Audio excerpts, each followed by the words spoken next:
Alors aujourd'hui on est à la fabrique de mezcal. Mezcal c'est un alcool d'agave et on va voir comment on fabrique cet alcool très fort. C'est un alcool qui tourne autour de 50 degrés. C'est donc fait à partir de piña d'agave. La piña c'est le cœur de l'agave. Donc là les agaves ont été récoltées, on a enlevé toutes les feuilles, on a gardé que le cœur. Et quand la fabrique de mezcal reçoit ces agaves, elle les fait d'abord chauffer. Donc là on a les agaves chauffées, on va aller voir comment ils les font chauffer. Voilà, donc là c'est le four à agave. Ils ont donc un four en pleine terre. Ils mettent des pierres avec du bois, ils font chauffer les pierres. Et ensuite ils font chauffer les piñas, donc les têtes d'agave, pendant 5 jours, de façon à ce que le sucre se concentre, que toute la sève qui est à l'intérieur s'évapore. Et donc on obtient des cœurs d'agave bien sucrés. Et c'est ça qu'on va utiliser pour faire le mezcal. Donc on broie ces piñas d'agave avec les petits pilons qui sont là. Et on obtient donc un jus, puisque tout le jus qui reste dans les agaves est récupéré. Alors je fais une petite pause ici parce que ce jus d'agave, on l'appelle aussi sirop d'agave et on le trouve assez facilement dans nos supermarchés. Alors comme ça, il a une réputation un petit peu de sucre très sain, très bon pour l'organisme. Finalement, pas tant que ça, puisqu'il contient beaucoup de fructose, que sa consommation abusive peut faire des problèmes d'obésité, d'assimilation d'insuline, de risque de diabète. Donc si vous aimez le sirop d'agave, pourquoi pas, mais à faible dose, et sans penser que c'est un aliment formidable pour la santé. Voilà, maintenant que cette petite précision a été faite, on peut retourner dans notre fabrique d'agave. Et on met ça à fermenter dans des grands bacs en pain, et avec un peu comme le vin, avec les bactéries, les champignons qui sont sur ce bois. Ça fermente pendant plusieurs jours. Alors ça va dépendre de la température, ça va dépendre du type d'agave, parce qu'il y a différentes agaves avec différents taux de sucre à l'intérieur. Donc ça prend entre une semaine et un mois. Et donc on obtient un jus. Alors au-dessus c'est un jus très acide, on nous parlait de vinaigre de mezcal. Et en bas on a la partie alcoolisée, donc il ne récupère que la partie du bas. Et la partie du bas est ensuite distillée une première fois. Alors si c'est distillé une seule fois, c'est du mezcal, on va dire basique, mais le vrai mezcal, il est distillé 2 fois. Donc la première distillation, on obtient environ 25 degrés d'alcool, et la deuxième, on arrive jusqu'à 50, 55, ça dépend des producteurs, on va dire. Et alors au niveau de la distillation, il y a plusieurs possibilités. Soit on distille basiquement, mais c'est assez rarement le cas. Soit on rajoute des choses dans la machine à distiller, le four à distiller. Bon, alors eux rajoutent de la cannelle, de l'orange, de l'ananas. Et ici, il faut même ce qu'on appelle le pechuga. Le pechuga, c'est la poitrine. Ils mettent même du blanc de poulet. Donc en fait, en fonction des producteurs, chacun a sa petite recette. Et on a un mezcal qui va avoir... le monsieur nous disait que chaque producteur avec son mezcal, il n'y a pas un goût identique. Voilà, donc une fois qu'on a distillé 2 fois, on obtient le mezcal qu'on met en bouteille et qu'on vend. Et voilà donc comment on fabrique le mezcal. Voilà, alors directement du producteur au consommateur. Donc là, il y a la fabrique de mezcal. Et ici, il y a la petite boutique où on peut trouver toutes les variétés de mezcal et qu'on peut acheter. Alors il faut avoir 70 € le litre, donc c'est pas donné. Mais en fait, pourquoi il y a toutes ces bouteilles? C'est parce que chaque bouteille correspond à une variété. Donc là, c'est le mezcal de l'agave angustifolia variété Espadin. Là, Tovacice Kalvinsky. Donc il y a tout un tas de variétés comme ça. Voilà. Alors mezcal comme Rusano, ça veut dire le mezcal avec les vers, parce que dans l'agave, il y a des vers qui se développent et on peut faire du mezcal avec les vers qui sont dans l'agave. Là, on peut avoir un petit mélange. L'agave Jabali, Coyote, Aroquet, Sierra Negra. Donc on a un mélange, comme les mélanges de cépages qu'on peut faire dans les vins. Là, c'est la variété de Oaxaca, donc c'est là où on est. La Maguey de Carne, donc là, avec des feuilles étroites. Une autre de Carnet, voilà, donc il y a, je vais regarder combien il y a de variétés, mais il y a quand même pas mal de variétés. Et donc ça, c'est les mezcals juste avec de l'agave. Mais il y a aussi les mezcals parfumés, on va dire, c'est-à-dire qu'ils rajoutent des trucs. Donc là, c'est la variété Arroqueno avec des elote. Elote, c'est des maïs doux. Là, c'est avec le pechuga, donc la variété espadine avec pechuga, c'est-à-dire du blanc de poulet. Là, c'est la variété Tovacice avec du blanc de poulet. La variété Tomala avec du blanc de poulet. Voilà, donc là, c'est la grosse recette du coin, c'est avec des blancs de poulet.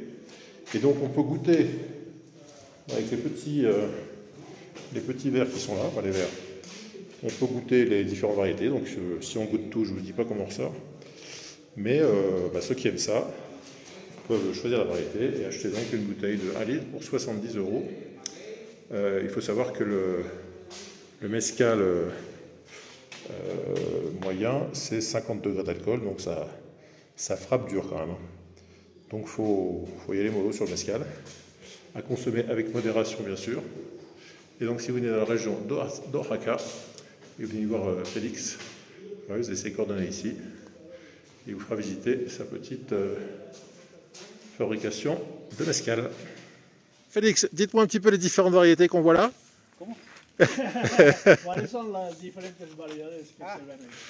Como este es maguey coyote, mire. Coyote. Y este otro es maguey jabalí. Javalí. Jabalí. Sanglier. Sanglier, d'accord. Este La petite. es jabalí. Y este es tobalá. Tobalá chino. Tobala. Tobalá chino. Tobala chino. Y ese es maguey de carne. Maguey del Carne. Ça, c'est la petite que j'ai pris ici, qui va devenir comme ça. Y este es maguey lechuga, le decimos nosotros. Este no sirve para... Maguey quoi, ça? mezcal. De lechuga. Maguey Lechuga. Lechuga, ok. Parce que ça ressemble à une... Este no sirve para mezcal. Et il ne sert pas pour faire Ah, ça ne sert pas pour le mezcal. C'est la variété de agave laitue. Y este otro también es maguey de carne. Maguey del Carne. Y este es espadín. Espadine, qui est Este es petite. tobalá. Tobala, un peu plus âgé. Y este es maguey de carne también, mire. Carne plus âgé, qui a Y 12-13 ans. aquí este es maguey arroqueño. Arroqueño. Maguey Et arroqueño y maguey de carne. de carne. muchas gracias. Maguey de carne o maguey pelón. Órale. Muchas gracias, Félix. Sí, para servirle. Différentes variétés d'agave poussent entre 5 et 7 ans et la période pour la récolte, c'est quand l'agave produit sa fleur. Donc là, on voit que celle-ci a produit sa fleur, donc on a coupé l'ambre florale. On va laisser 3-4 mois après la coupe pour que le sucre, j'imagine, se concentre bien dans la piña, dans la base. Et une fois qu'on a attendu ces 3-4 mois, on coupe toutes les feuilles et on arrache la piña qu'on met donc ici pour les faire cuire et retirer le mezcal. Voilà, donc là c'est l'agave complète et la partie qu'on utilise, c'est uniquement la piña. La piña, c'est cette partie-là en fait, c'est la partie, on coupe toutes les feuilles, il reste la partie où sont concentrés tous les jus, toute la sève. Et c'est cette partie-là qui est pleine de sève sucrée qu'on va faire fermenter et qu'on va distiller ensuite. Donc là, on a différents plants de maguey. Le maguey, c'est l'agave.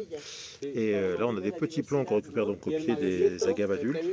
Il y a un petit plant comme ça qu'on va pouvoir planter, c'est assez facile à reprendre. Et il faut compter 6-7 ans pour avoir une piña, une grosse base qu'on peut distiller. Voilà, donc après cette visite de sa fabrique de mezcal, Félix a eu la gentillesse de nous faire visiter sa propriété, avec là ici un très joli prunier d'Espagne avec de très bons fruits. Et on va voir donc tout ce que Félix fait en plus du mezcal dans sa petite ferme locale. Alors, chez le producteur d'agave, je suis tombé sur cet élevage de coqs qui a priori sont des coqs de combat. Et ça se pratique encore ici. Il y a assez beaux coqs qui malheureusement vont finir dans des combats. Et puis alors il en a un paquet. Hein. Il y en a une bonne trentaine, une bonne quarantaine. Voilà, donc ici ils font une mini milpa puisqu'ils font du maïs avec des haricots.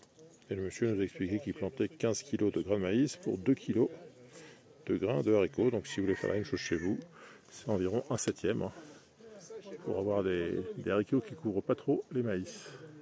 Alors, dans cette région de Oaxaca, on voit beaucoup d'arbres impressionnants un peu partout. Et là par exemple il y en a deux énormes. Je ne sais pas quel âge ils ont, mais c'est pas de la semaine dernière, ça c'est sûr. Et puis évidemment toujours plein de petites églises, de jolies petites églises. Alors en se baladant dans Oaxaca, j'ai vu une décoration originale puisque c'est bientôt la fête des morts. Et donc sur ce magasin, ils accrochent des épis de maïs qui symbolisent la renaissance.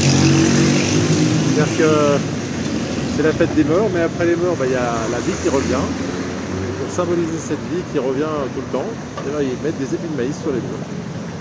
Des épis de maïs violets d'ailleurs. Et voilà, donc tout le mur ici est décoré d'épis de maïs. C'est assez original. Ah, il y en a de l'autre côté aussi. Voilà, le maïs en symbole de la vie qui revient. Voilà, je suis dans une boutique de produits traditionnels dans le centre d'Oaxaca. Et là encore, il y a des tas de mezcal. Ah, c'est plus chic hein, que chez le producteur. Donc, elote, c'est au maïs. J'en ai vu à l'avocat. J'en ai vu au chocolat. Qu'est-ce que j'ai vu d'autre? J'ai vu aussi aux œillets d'Inde. Parce qu'ici, l'œillet d'Inde, c'est vraiment une plante très utilisée. Donc, il y a de mezcal à l'œillet d'Inde. Alors, si vous trouvez les... Alors, cempasúchil, ça veut dire œillet d'Inde.